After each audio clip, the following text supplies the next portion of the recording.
조선 최고 명문가의 도련님이 단 하룻밤 만에 모든 것을 잃었습니다. 그날 밤 평생 도련님을 모셔온 늙은 머슴덕수는 돌연 차가운 사람으로 변해 지독한 냄새가 나는 거름 집단을 도련님 등에 올려놓고 홀연히 사라졌습니다. 어서 이 옷을 입고 지게를 지고 이곳을 떠나시오. 도령, 어서 가십시오. 알겠소. 배신당한 도련님은 분노와 눈물을 삼키며 그 무거운 집단을 지고 홀로 밤길을 걸었습니다. 그런데 그 더럽고 냄새나는 집단 속에 아무도 몰랐던 비밀이 숨겨져 있었습니다. 조선 최고의 명문가 도련님으로 호화로운 삶을 살던 한 젊은이가 한순간에 모든 것을 빼앗기고 처절한 생존과 성장을 겪는 파란만장한 여정을 들려드리려고 합니다. 이도원 도련님은 20대 초반의 나이에도 불구하고 늘 흐트러짐 없는 태도로 고귀한 학문을 탐했어요. 그의 긴 검은 머리는 한치의 흐트러짐 없이 단정하게 빗어 넘겨져 있었고 날렵하게 뻗은 콧대와 깊고 총명한 눈매는 보는 이로 하여금 절로 감탄을 자아내게 만들었죠. 새벽녘에는 은은한 등불 아래 서책에 파묻혀 고전의 지혜를 구하고 낮에는 푸른 하늘 아래서 활시위를 당기고 격구를 즐기며 심신을 단련했습니다.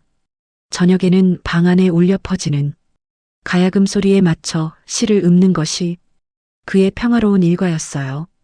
이대감댁은 그야말로 세상의 온갖 풍요로움과 고고한 기품이 모여 있는 곳, 마치 평화로운 왕국과도 같았습니다. 이대감께서는 위엄 있는 긴 수염과 고든 자세를 지닌 학식, 높은 사대부셨습니다. 언제나 근엄한 표정이셨지만 아들을 바라볼 때는 숨길 수 없는 자애로운 미소를 띠곤 하셨죠. 도원 모치는 단아하게 쪽진 머리에 병약하지만 온화하고 한없이 자애로운 분이셨습니다.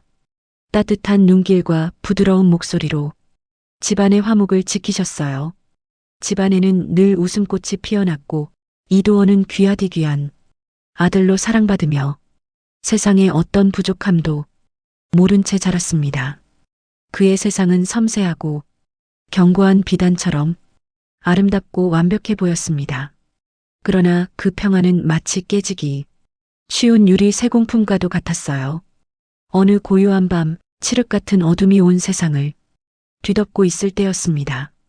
저 멀리서 희미하게 들려오던 웅성거림은 이내 찢어지는 듯한 비명과 함께 쇠붙이 부딪히는 끔찍한 소리로 변하여 대궐 같은 이대감 댁을 뒤흔들었죠. 잠결에 들려오는 심상치 않은 소리에 이도원은 놀라 자리에서 벌떡 일어났습니다. 심장이 발밑까지 곤두박질 치는 듯한 불길한 예감이 온몸을 덮쳐왔습니다. 죽음의 공포가 온몸을 짓누르던 그때 어둠 속에서 한 줄기 빛처럼 늙은 머슴 덕수가 나타났습니다. 평생을 이대감 댁에서 일하며 온화한 미소만을 보이던 덕수였지만 그날 밤 그의 눈빛은 얼음장처럼 차갑고 냉철하게 변해 있었어요. 덕수는 이도원 도련님을 침소 구석으로 끌고 가 낮게 속삭였습니다. 도련님, 이렇게 무릎 꿇고 앉아 계실 때가 아닙니다. 어서 도망치셔야 합니다. 이도원은 덕수의 변해버린 모습에 당황하며 그저 멍하니 서 있었습니다. 덕수는 지체할 시간이 없다는 듯 이도원에게 허름한 삼배옷, 뭉치를 던져주었어요. 도련님은 이제 더 이상 이대감 댁의 도련님이 아니십니다. 이 옷으로 갈아입고 저 거름 집단을 짊어지고 이 집을 벗어나야 합니다. 덕수의 목소리에는 일말의 망설임도 없었습니다. 그의 깊은 눈가의 주름은 더욱 깊어졌지만 그 안에 담긴 결의는 바위처럼 단단했죠. 이도원은 평생 손에 흙 한 번 묻혀본 적 없는 귀한 몸이었습니다. 난생 처음 보는 거친 삼배옷의 촉감 그리고 지독한 악취를 풍기는 거름 집단은 그에게 상상조차 할 수 없는 모욕이었습니다. 덕수, 지금 나에게 무엇을 하라는 것이냐? 나는 이도원이다. 너희 나부랭이들이 입는 옷을 입고 저런 천한 것을 짊어지라고? 이도원의 목소리에는 분노와 함께 믿을 수 없다는 배신감이 뒤섞여 있었어요. 덕수는 이도원의 어깨를 강하게 붙잡았습니다. 그의 단단한 체격에서 나오는 힘은 도련님을 압도했습니다. 도련님께서는 이 집의 유일한 씨앗이십니다. 살아남아 복수해야 합니다. 지금 이 순간 도련님의 목숨보다 귀한 것은 없습니다. 덕수의 눈빛은 여전히 냉철했지만 그 안에 깊은 슬픔이 서려 있음을 이도원은 어렴풋이 느꼈습니다. 그러나 모멸감과 배신감에 휩싸인 이도원의 귀에는 아무것도 들리지 않았습니다. 결국 이도원은 덕수의 강압적인 명령에 못 이겨 더러운 머스못으로 갈아입어야 했습니다. 그의 고운 비단 도포는 찢어진 삼배 조각으로 변했고 단정했던 모습은 초췌하게 변했죠. 난생 처음 맞는 구린 악취는 그의 코를 찔렀고 거칠고 무거운 걸음 집단은 어깨를 짓눌렀습니다. 그는 마치 난생 처음 더러운 진흙탕에 던져진 새하얀 학과 같았습니다. 이도원은 덕수가 진정으로 자신을 위하는 것인지 아니면 이 기회에 자신을 조롱하고 모욕하려는 것인지 혼란스러웠습니다. 그의 삶은 이제 돌이킬 수 없는 나락으로 떨어진 듯 했습니다. 이 비참하고 끔찍한 상황을 과연 어떻게 헤쳐나갈 수 있을까요? 그 밤은 이도원에게 그야말로 살아있는 지옥이었습니다. 난생 처음 겪는 육체적 고통이 온몸의 모든 신경을 짓눌러 왔죠. 어둠이 짙게 깔린 거친 산길을 덕수는 인정사정 없이 이도원의 손목을 붙잡고 재촉했습니다. 차가운 바람이 살을 애는 듯했고 보이지 않는 뾰족한 가시덤불이 그의 고운 살을 무자비하게 핥히고 지나갔습니다. 옷깃이 찢어지는 소리와 함께 따끔거리는 통증이 전신을 엄습했어요. 발밑에 울퉁불퉁한 바위에 걸려 넘어질 때마다 무릎과 팔꿈치에서는 아슬한 통증과 함께 붉은 피가 배어나왔습니다. 한때 그가 자랑스럽게 입었던 고상한 비단 도포는 이미 찢어지고 흙먼지로 범벅이 되어 본래의 화려한 색을 잃은 지 오래였죠. 폐부 깊숙이 타오르는 듯한 숨이 턱까지 차올라왔고 오랜 시간 이어진 달리기에 허벅지는 마치 천근만근 되는 쇳덩이처럼 무겁게 느껴졌습니다. 온몸의 근육 하나하나가 비명을 지르는 듯했어요. 뼛속 깊이 파고드는 차가운 밤 공기는 이도원의 정신마저 혼미하게 만들었습니다. 저 멀리 어디선가 들려오는 정체 모를 짐승의 울음소리는 그의 마음에 뿌리내린 공포를 더욱 깊숙이 파고들었죠. 밤새도록 단 한숨도 제대로 잠들지 못하고 굶주림과 타는 듯한 갈증에 시달리자 그의 정신은 마치 솜털처럼 가벼워져 아득해지는 기분이었습니다. 텅 빈 뱃속에서는 천둥이라도 치는 듯 꼬르륵 소리가 끊이지 않았고 메마른 목구멍은 갈증으로 인해 사막처럼 타들어갔습니다. 그나마 잠시 숨을 고를 때면 덕수가 건넨 딱딱하고 차가운 주먹밥을 겨우 목으로 넘겨야 했습니다. 흙냄새와 풀냄새가 섞인 역한 냄새가 나는 거친 집단 위에서 잠시 몸을 뉘어야 하는 순간마다 이도원의 마음속에는 덕수를 향한 끓어오르는 원망이 파도처럼 밀려왔습니다. 이럴 수는 없어. 어째서 내게 이런 고통을 주는 것인가? 내가 너에게 무엇을 그리 잘못했단 말인가? 이도원은 속으로 끊임없이 되뇌었습니다. 그는 덕수가 진정으로 자신을 위하는 것인지 아니면 이 기회에 자신을 조롱하고 모욕하려는 것인지 혼란스러웠어요. 덕수는 단 한치 흔들림도 없는 눈빛으로 주변의 모든 움직임을 경계하며 이도원에게 말했습니다. 도련님, 잠시라도 방심해서는 안 됩니다. 포졸들이 곧 우리를 닥쳐올 것입니다. 그의 목소리에서는 예전 이대감 댁에서 보이던 온화하고 부드러운 하인의 모습은 찾아볼 수 없었습니다. 오직 차갑고 단호한 명령만이 담겨 있을 뿐이었죠. 이도원은 자신을 이토록 비참하게 만든 덕수가 도무지 이해되지 않아 그의 뒤를 따르면서도 계속해서 덕수를 노려보았습니다.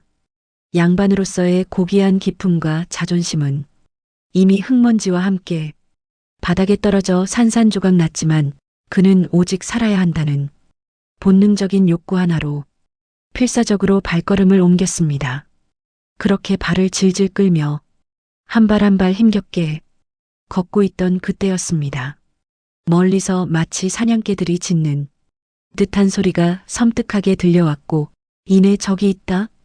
놓치지 마라 하는 포졸들의 고함 소리가 밤의 정적을 찢으며 이쪽으로 울려 퍼졌습니다. 등골이 오싹해지는 소리에 이도원은 본능적으로 몸을 움츠렸습니다. 심장이 쿵쾅거려 귀가 먹먹해지고 차가운 식은땀이 등을 타고 흘러내렸죠. 덕수는 망설일 틈도 없이 이도원의 팔을 잡아채며 거친 덤불 속으로 그를 사정없이 밀어 넣었어요. 찢겨나간 옷 사이로 덤불의 나뭇가지들이 피부를 스치며 따가운 통증을 주었습니다. 덤불 사이로 희미하게 비치는 포졸들의 횃불 불빛이 마치 죽음의 그림자처럼 이도원을 흔들었습니다. 그는 숨조차 제대로 쉴 수 없었습니다. 코끝을 스치는 흙냄새와 자신의 몸에서 풍기는 피냄새, 그리고 죽음의 그림자가 그를 덮쳐왔습니다. 덤불 바로 앞에서 들려오는 포졸들의 거친 숨소리와 금속 갑옷이 부딪히는 소리가 그의 귓가에 선명하게 울려 퍼졌습니다. 과연 이 위기를 무사히 넘길 수 있을까요? 그는 이제 더 이상 도련님이 아니었습니다. 그저 쫓기는 한 마리 짐승과 같았어요. 숨막히는 침묵 속에서 이도원은 필사적으로 신에게 살려달라고 빌었습니다. 위태로운 도피는 끝없이 이어졌고 도원은 셀 수 없이 죽음의 문턱을 넘나들었습니다. 온몸의 근육은 끊임없이 경련하며 비명을 질렀고 며칠 밤낮 이어진 굶주림과 갈증은 도원의 정신마저도 희미하게 만들었죠. 어느 날은 깎아지른 듯한 벼랑 끝에 몰려 아래를 내려다보며 이 비참한 현실에서 벗어나고자 뛰어내릴까 하는 충동에 사로잡히기도 했습니다. 발밑에 아득한 깊이가 도원을 유혹하는 듯했고 차가운 바람은 마치 도원을 끌어당기려는 손길처럼 온몸을 휘감았습니다. 차라리 이 모든 고통을 끝내는 것이 나으려나 하는 생각에 잠시 눈을 감았습니다. 그 순간 절벽 아래에서 아득하게 피어오르던 안개가 마치 도원을 기다리는 죽음의 손짓처럼 느껴졌어요. 또 다른 날 며칠을 굶주려 정신을 잃고 쓰러진 도원에게 굶주린 들짐승의 그림자가 드리워졌습니다. 어둠 속에서 번뜩이던 붉은 눈빛은 제 심장을 얼어붙게 만들었고 짐승의 거친 숨소리와 침 넘어가는 소리가 귓가에 섬뜩하게 울렸습니다. 날카로운 발톱과 이빨이 언제라도 도원을 찢어발길 것 같아 도원은 온몸이 굳어버렸습니다.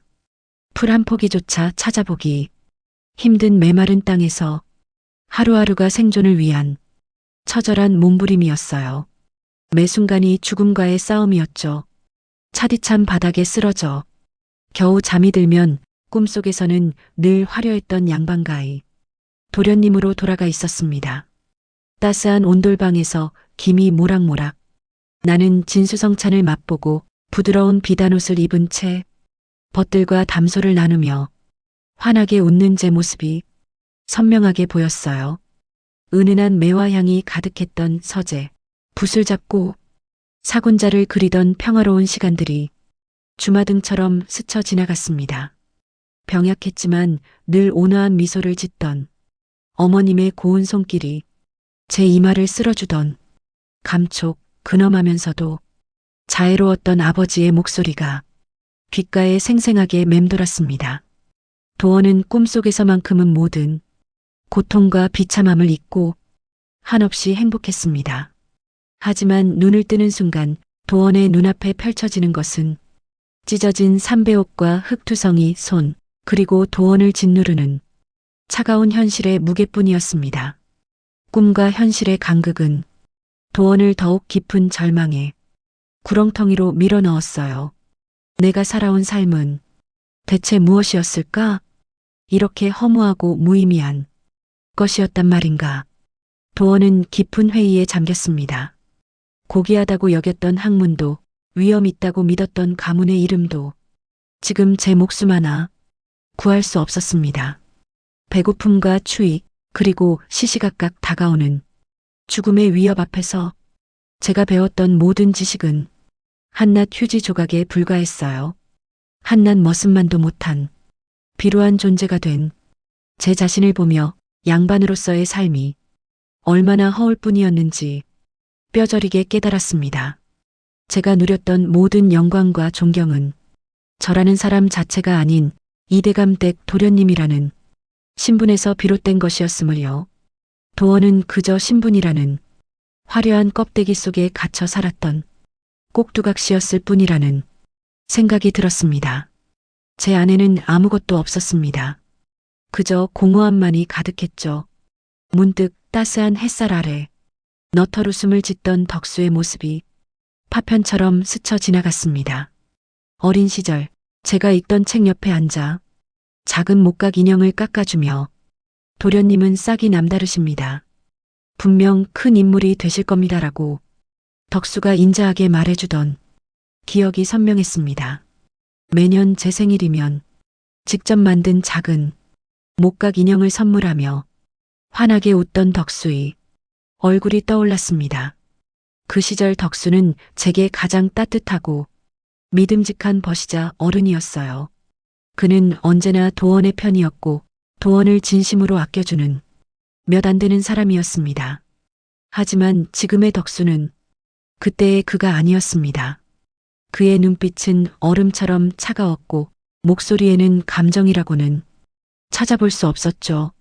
그저 무심하게 도원을 재촉할 뿐이었습니다. 지친 제가 주저앉으려 할 때면 가차없이 팔을 잡아 끌었고 먹을 것을 찾아 헤맬 때도 쓸데없는 짓 마십시오. 시간이 없습니다라는 차가운 말만 내뱉었습니다. 그에게는 오직 생존이라는 명령만이 존재할 뿐 제가 겪는 고통이나 절망 따위는 안중에도 없는 듯 했습니다. 도대체 덕수는 왜 이렇게 변한 걸까요? 도원을 살리기 위함이라고는 하지만 그 과정에서의 냉혹함은 마치 도원을 증오하는 사람의 그것 같았습니다. 그의 깊은 눈가의 주름 속에서 언뜻 비치던 슬픔은 더 이상 찾아볼 수 없었고 오직 강철 같은 의지만이 번득였습니다. 제가 과연 그를 믿어도 되는 것일까요? 어쩌면 그는 제가 모르는 다른 속셈을 가지고 있는 것은 아닐까요? 그의 진짜 의중을 알 수 없어 도원은 더욱 혼란스러워졌습니다. 수십 날 밤낮을 걸어온 여정은 이도원의 삶을 송두리째 뒤흔들어 놓았습니다. 문득 정신을 차렸을 때 그는 인적 없는 깊은 산골에 허름한 오두막 앞에 서 있었습니다. 그의 지친 두 다리는 더 이상 한 발자국도 나아갈 힘이 남아있지 않았고 오랜 갈증에 메마른 입술은 쩍쩍 갈라져 피가 배어나왔어요. 찢어지고 더러워진 삼배옷은 이미 그의 살과 한 몸이 된 듯 피부 곳곳에 거친 섬유질이 달라붙어 가려움과 따끔거림을 유발했습니다. 오두막은 마치 숨을 헐떡이는 늙은 짐승처럼 비바람에 허물어질 듯 위태로워 보였고 주변은 으스스한 침묵만이 감돌았습니다. 나뭇가지 사이를 스치는 차가운 바람 소리, 어쩌다 들려오는 부엉이 울음소리가 모든 고요를 집어삼키는 듯했죠. 이도원은 짐승의 굴과 다를 바 없는 이 초라한 공간 앞에서 텅 빈 시선으로 발 아래를 응시했습니다. 이곳이 정말 목적지란 말인가요? 그토록 찾아 헤맨 끝이 이런 곳이라니 그의 가슴 속에는 알 수 없는 허탈감만이 가득했습니다. 어깨를 짓누르던 거름 집단은 더 이상 단순한 짐이 아니었습니다. 그것은 그의 모든 고통, 그의 모든 절망, 그리고 사라져버린 그의 삶을 상징하는 거대한 바위처럼 느껴졌어요. 퀴퀴하고 역겨운 악취는 코를 찔러 속을 뒤집어 놓는 듯했고 조금이라도 움직이면 낡은 삼백끈이 땀에 절은 살을 머슬러슬리 파고들었습니다. 깊이 패인 어깨의 흔적은 그의 고난을 묵묵히 증명하고 있었죠. 그는 오두막 문간에 털썩 주저앉아 집단을 땅바닥에 내려놓았습니다. 쿵 하는 둔탁한 소리와 함께 집단이 땅에 닿는 순간 온몸을 짓누르던 엄청난 무게가 일시에 사라지며 잠시나마 해방감에 숨을 들이켰습니다. 하지만 그 해방감은 이내 썰물처럼 빠져나가고 그 자리를 메운 것은 형언할 수 없는 허탈감과 공허함이었습니다. 그의 등골을 타고 차가운 한기가 스며들었죠. 이도원은 텅 빈 눈으로 눈앞의 집단을 응시했습니다. 이 역겹고 더러운 짐을 왜 그토록 필사적으로 지고 온 걸까요? 대체 무엇을 위해 이토록 처절한 시간을 견뎌냈던 걸까요? 그는 문득 덕수가 자신에게 했던 말이 뇌리를 스쳤습니다. 덕수는 굳건한 목소리로 도련님, 이 거름 집단이 바로 어머님을 살릴 유일한 희망입니다. 이것만이 어머님의 병을 낫게 할 것이옵니다라고 말했었죠. 그 말은 마치 한 줄기 빛처럼 그의 의지를 지탱해 주었지만 지금 이 순간 모든 것이 부질없게 느껴졌습니다.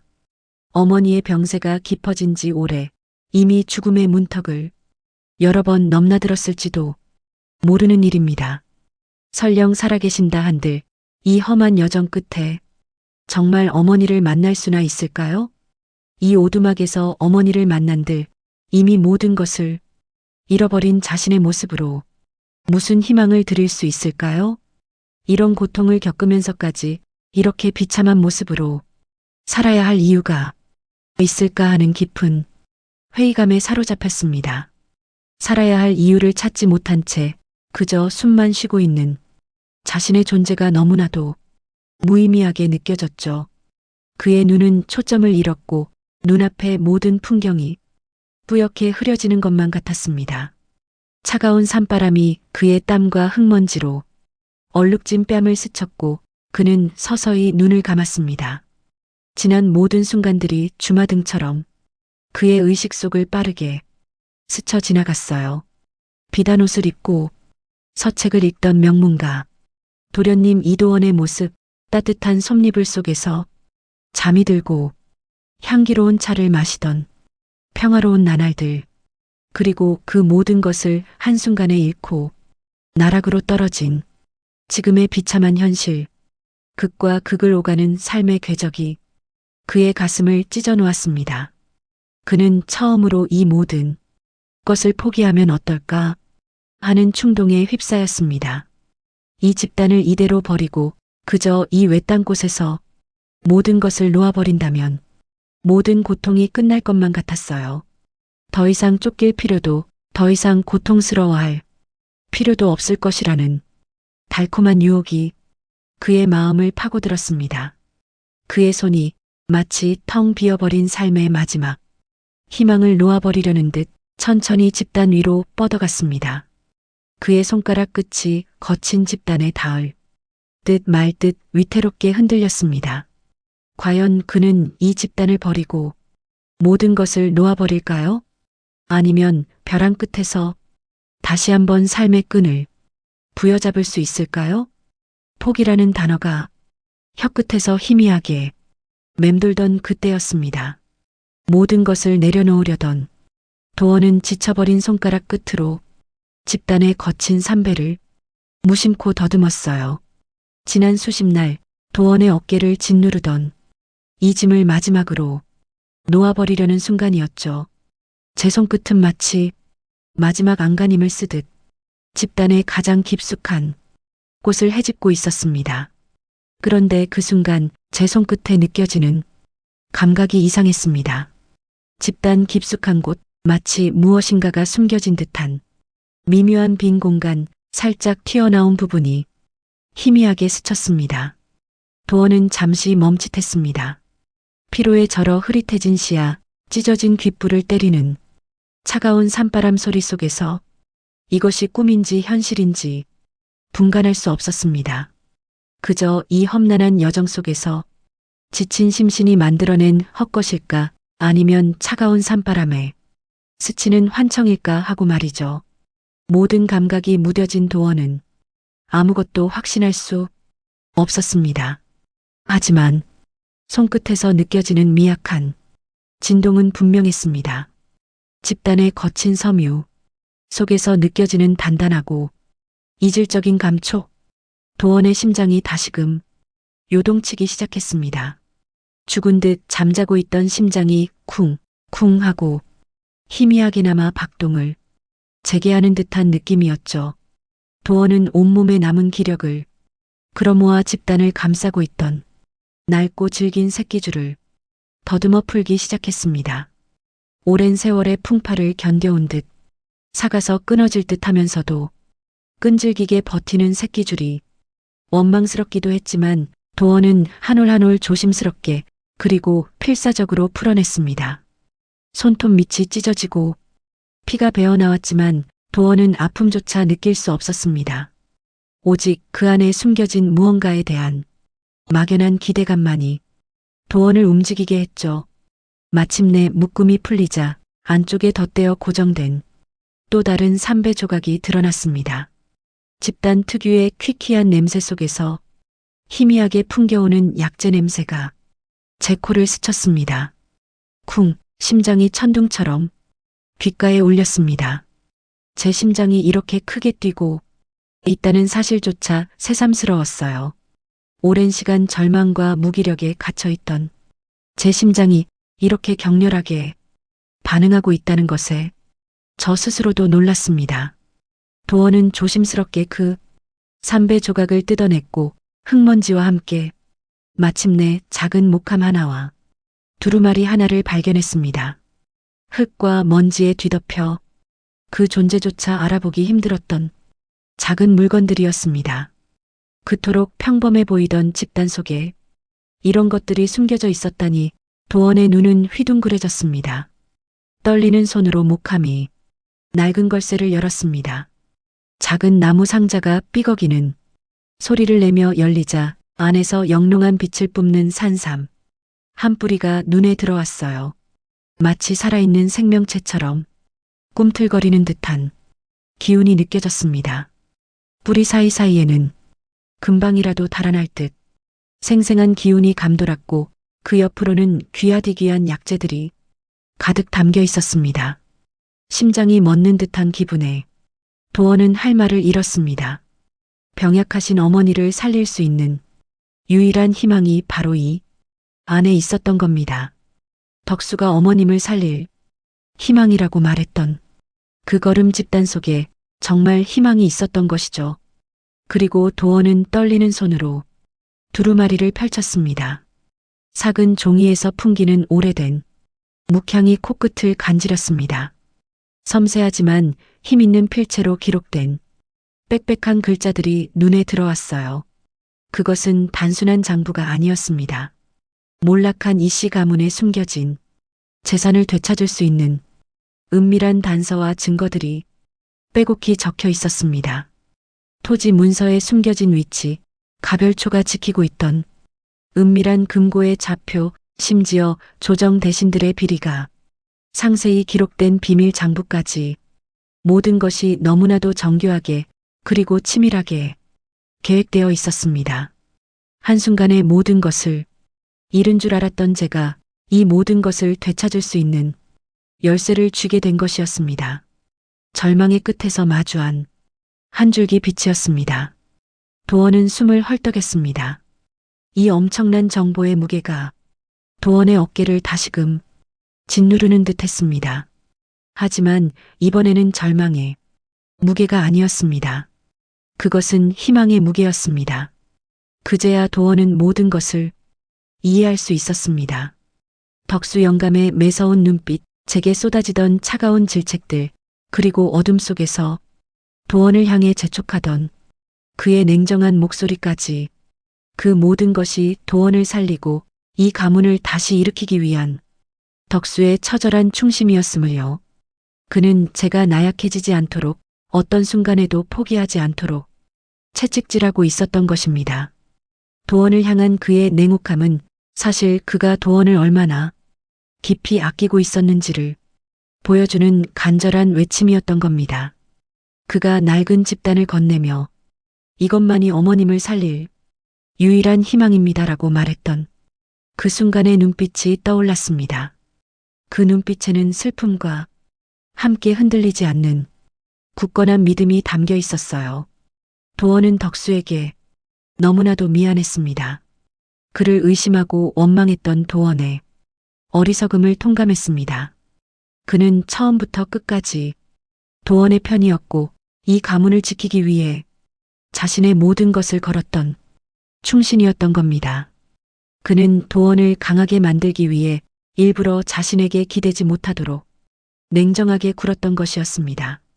이 목함과 두루마리에는 단순히 재산 목록을 넘어선 덕수의 평생에 걸친 충심과 이 가문의 부활을 향한 간절한 염원이 담겨 있었습니다. 찢어진 삼배옷을 입고 초췌한 모습으로 앉아있던 도원은 문득 도원의 손에 쥐어진 이 작은 보물들이 단순한 유산이 아님을 깨달았습니다. 그것은 제게 주어진 사명이었습니다. 하지만 이 엄청난 비밀을 알게 된 도원은 이제 무엇부터 시작해야 할까요? 과연 도원은 이 막중한 책임을 감당하고 망국의 위기에 처한 이 가문을 다시 일으켜 세울 수 있을까요? 그리고 도원과 덕수를 추격하던 포졸들은 이미 이 오두막의 위치를 알고 있는 것은 아닐까요? 포기하려던 손끝에 잡힌 집단 속에서 도원은 낡고 해진 삼배에 조심스럽게 감싸인 종이 한 묶음을 발견했습니다. 흙먼지에 더러워진 손으로 종이를 펼치자 섬세한 붓글씨가 제 눈앞에 선명하게 드러났어요. 그것은 단순히 가문이 재산 목록이 아니었습니다. 제가 어렴풋이만 알고 있던 저희 집안에 숨겨진 재물, 그리고 그 재물을 빼돌려 영모를 꾀했던 세력들의 이름이 놀랍도록 상세하게 기록되어 있었습니다. 하나하나의 글자마다 덕수 어르신의 고뇌와 집념이 서려 있는 듯 느껴졌습니다. 낯선 이름들, 생소한 지명들 속에서 도원은 이 모든 것이 거대한 음모의 파편임을 직감했어요. 그 순간 제 가슴은 말로 형용할 수 없는 뜨거운 감동과 함께 찢어지는 듯한 아픔으로 가득 찼습니다. 덕수 어르신이 겉으로는 도원을 모질게 다루는 듯 보였지만 실은 이 모든 것을 위해 얼마나 오랜 시간 도원을 지켜보고 또 준비해 오셨는지를 깨달았던 거죠. 지난 세월 나약하고 한심한 도련님으로 살았던 도원의 모습이 주마등처럼 스쳐 지나갔습니다.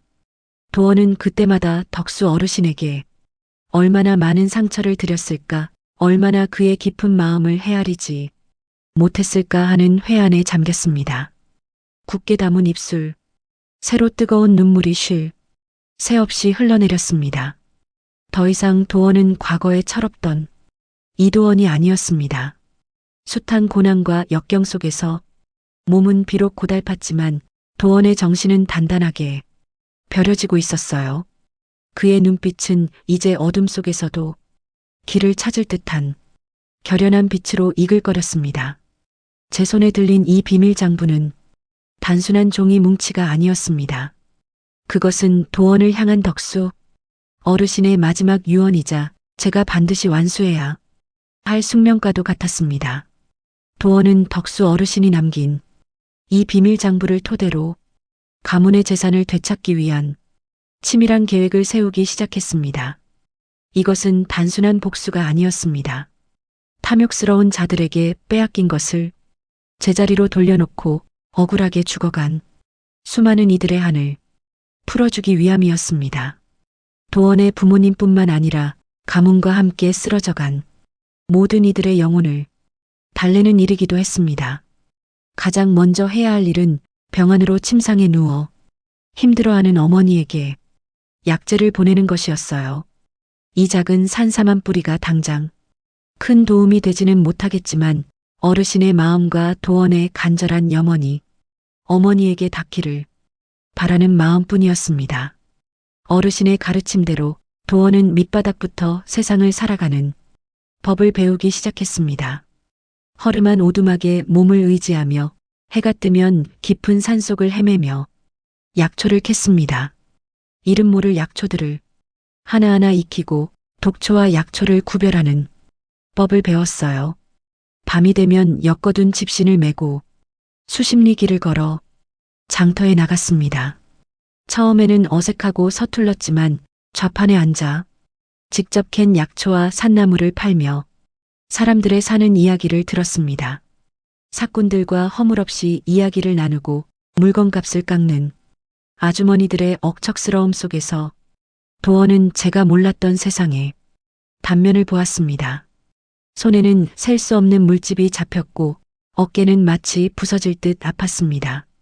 하지만 그 고통 속에서 도원은 비로소 진정한 생존자로 거듭나기 위한 첫걸음을 내딛고 있음을 느꼈습니다. 세상은 제가 알고 있던 사대부의 우물, 안과는 비교할 수 없을 만큼 넓고 강하며 때로는 잔인했습니다. 그러나 동시에 놀라운 희망과 기회가 공존하는 곳이라는 것을 온몸으로 깨달아갔어요. 사람들의 희로애락 속에서 도원은 잃어버렸던 삶의 의미를 조금씩 찾아가는 듯 했습니다. 하지만 제 손에 들린 이 비밀 장부 하나만으로는 거대한 권력 앞에서 모든 것을 뒤집을 수 없다는 것을 도원은 본능적으로 알고 있었습니다. 영모 세력은 이미 조정에 요직에 깊이 뿌리내리고 있었고 그들의 힘은 제가 감히 상상할 수 없을 정도로 막강했습니다. 저 혼자 힘으로는 계란으로 바위치기나 다름없었죠. 도원은 더 큰 그림을 그려야 했습니다. 도원과 뜻을 같이 할 조력자를 찾아야 했고 그들의 빈틈을 파고들 기회를 만들어야 했습니다. 과연 도원은 이 거대한 장벽을 어떻게 넘어설 수 있을까요? 제 마음속에서는 또 다른 결의가 끓어오르기 시작했습니다. 수많은 고난과 역경 속에서 도원은 덕수 어르신이 남긴 지혜와 숨겨진 유산을 통해 영모 세력의 부당함을 밝히는 데 성공했습니다. 어르신이 숨겨놓았던 또 다른 증거들은 제가 겪었던 모든 고통과 맞바꿀 만큼 강력한 힘을 가지고 있었고 이는 곧 거대한 폭풍이 되어 조정에 휘몰아쳤어요. 악인들은 마침내 심판을 받고 그들의 죄가를 치렀습니다. 가문의 명예는 회복되었고 억울하게 쓰러진 이들의 이름 또한 제자리를 찾았습니다. 도원은 더 이상 나약한 도련님이 아니었습니다. 백성들의 고통을 눈으로 보고 손으로 겪으며 가슴으로 이해하게 된 도원은 이제 새로운 시대의 진정한 지도자로 성장했습니다. 제가 나아가야 할 길은 명확해졌습니다. 덕수 어르신은 이 모든 여정의 끝에서 호련히 자취를 감추셨습니다. 도원은 그분을 찾기 위해 수없이 노력했지만 어르신은 마치 처음부터 없었던 사람처럼 사라지셨죠. 하지만 도원은 어르신과의 이별이 아닌 도원의 삶 속에 영원히 함께할 그분의 지혜를 느꼈습니다. 어르신은 도원에게 겉모습만이 아닌 진정한 의리와 인간적인 깊이를 가르쳐 주셨고 도원은 그 가르침을 평생의 가치로 삼기로 했습니다. 이 이야기는 험난한 시대 속에서도 굳건히 지켜진 인간의 진심과 지혜 그리고 권선징악의 가치를 웅장하게 보여주며 막을 내렸습니다. 오늘 이야기를 통해 인간의 진정한 가치와 삶의 지혜에 대해 다시 한번 생각해 보게 되네요. 만약 여러분이 이도원이었다면 과연 어떤 선택을 하셨을까요? 여러분들의 다양한 생각들을 댓글로 남겨주세요. 구독과 좋아요는 제가 더 재미있는 다음 이야기를 만드는데 큰 힘이 됩니다. 그럼 다음 시간에 또 만나요.